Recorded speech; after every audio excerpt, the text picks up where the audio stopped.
महिला पुलिस का undercover operation. Ragging मामले की जांच के लिए स्टूडेंट बनकर कॉलेज में बिताएं 30 दिन। ये संयोगितागंज थाने में बैठी लेडी कांस्टेबल शालिनी चौहान है, जिन्होंने हाल ही में एमजीएम कॉलेज में रैगिंग मामले का खुलासा किया। इंदौर के Mahatma Gandhi memorial medical college में रैगिंग करने वाले छात्रों को सबक सिखाने के लिए एक लेडी कांस्टेबल एमबीबीएस स्टूडेंट बनी। आइए जानते हैं कि आखिरकार ये पूरा मामला क्या है। दरअसल इंदौर के संयोगितागंज पुलिस ने कॉलेज के छात्रों की तरफ से एक केस दर्ज किया था, लेकिन ऑनलाइन रैगिंग की शिकायत करने वाला छात्र पुलिस को बयान देने नहीं गया और ना ही उसने आरोपी छात्रों का नाम किसी को बताया। बिना किसी स्टूडेंट के सहयोग के आरोपियों तक पहुंचना पुलिस के लिए काफी मुश्किल था। इसलिए संयोगितागंज थाना प्रभारी तहजीब काजी ने एक लेडी कांस्टेबल और कुछ अन्य स्टाफ को एमजीएम कॉलेज में अंडरकवर बनाकर भेजा। जो शिकायत प्राप्त हुई थी वो शिकायत ऐसी थी, उसमें जो कंप्लेनेंट थे उनने अपने नाम नहीं बताए थे, एक्यूज्ड के भी नाम नहीं बताए थे, और उसमें जो साक्ष्य दिए थे उसमें भी उनने अपने नंबर और सामने जो एक्यूज थे उनके नंबर वगैरह हटा दिए थे। वो अपनी पहचान नहीं ओपन करना चाह रहे थे। कंप्लेंट की थी उनने दिल्ली जो रैगिंग की हेल्पलाइन है उस पर की थी, यूजीसी की। वहाँ से कंप्लेंट जो प्राप्त हुई थी यहाँ पर एमजीएम डीन साहब के यहाँ, वहाँ से उनने यहाँ पर भेजी थी, क्योंकि एंटी रैगिंग कमेटी उसकी जांच नहीं कर पाई थी। उसमें सब अननोन था, इसलिए कि कोई अज्ञात आरोपी थे। यहाँ प्रकरण दर्ज कर उसकी जांच प्रारंभ की गई। जांच प्रारंभ करने पर ये पाया कि वो जो स्टूडेंट थे वो हेजिटेट हो रहे थे बयान देने में और सामने आके कुछ भी करने में। फिर हमने रैगिंग की जो हेल्पलाइन थी उनसे फरियादी के नंबर मांगे कि नंबर बता दीजिए हम, ताकि उनसे संपर्क करके पूछताछ कर सकें। उनके द्वारा आचार संहिता अपनी जो बताई गई उसके हिसाब से हम नंबर नहीं दे सकते, तो नहीं मिल पाए। हमने फिर फेसबुक और जो व्हाट्सएप की हेल्पलाइन होती है वहाँ पर भी मेल करके जानकारी लॉगिन के संबंध में पाई गई, परंतु उनके द्वारा भी नहीं मिली। हमने 4 लोगों की टीम बनाई, जिसमें ये शालिनी भी थी, सत्यजीत थे और अन्य भी सिपाही हवलदार थे उसमें।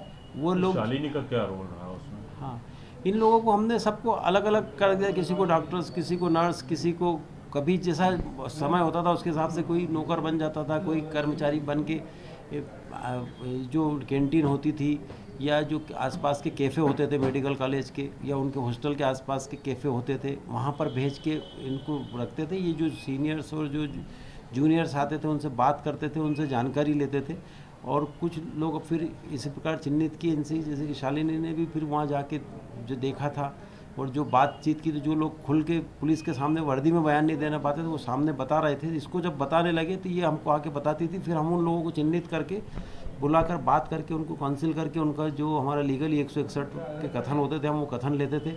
उनसे हम पहचान करवाते थे कि ये चेट पे ये किसने लिखा है, तो वो उस सीनियर्स को पहचान लेते थे।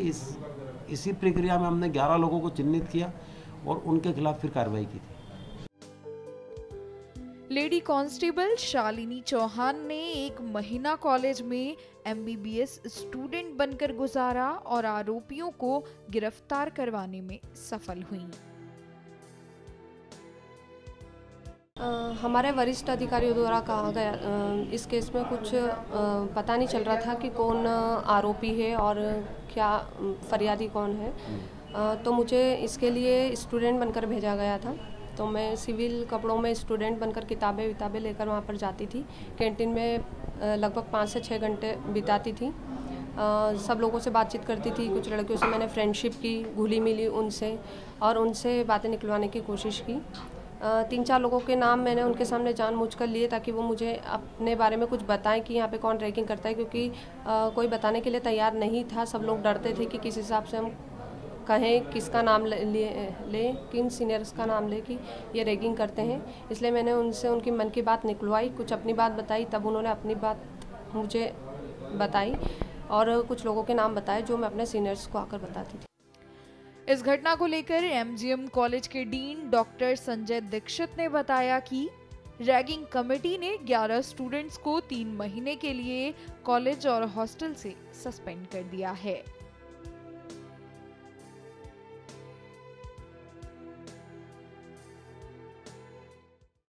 ये 4 महीने पहले हमको यूजीसी से कंप्लेंट मिली थी और जो हमारी अनुशासन जो समिति है और एंटी रैगिंग कमेटी में वो कंप्लेंट करके उसको हम लोगों ने एज सच उस कंप्लेंट के आधार पे एफआईआर दर्ज की थी। उसमें कुछ व्हाट्सएप मैसेजेस थे, कुछ लोगों के मोबाइल नंबर आइडेंटिफाइड हुए थे। उसको फिर पुलिस ने इन्वेस्टिगेट किया और इस पे उनके अगेंस्ट एफआईआर दर्ज की। जिस दिन हमको एफआईआर की इंफॉर्मेशन मिली, उन 11 बच्चों को हमारी एंटी रैगिंग कमेटी ने 3 महीने के लिए कॉलेज से और हॉस्टल से निष्कासित कर दिया है। बता दें कि गिरफ्तार किए गए छात्रों के खिलाफ संयोगितागंज पुलिस ने धारा 294, 323, 506 और रैगिंग एक्ट के तहत केस दर्ज किया। अगर आप भी लेना चाहते हैं देश दुनिया की तमाम जानकारी तो आज ही सब्सक्राइब करें हमारे चैनल को। साथ ही नीचे दिए बेल आइकन को जरूर दबाएं ताकि हर अपडेट आप तक पहुंच सके।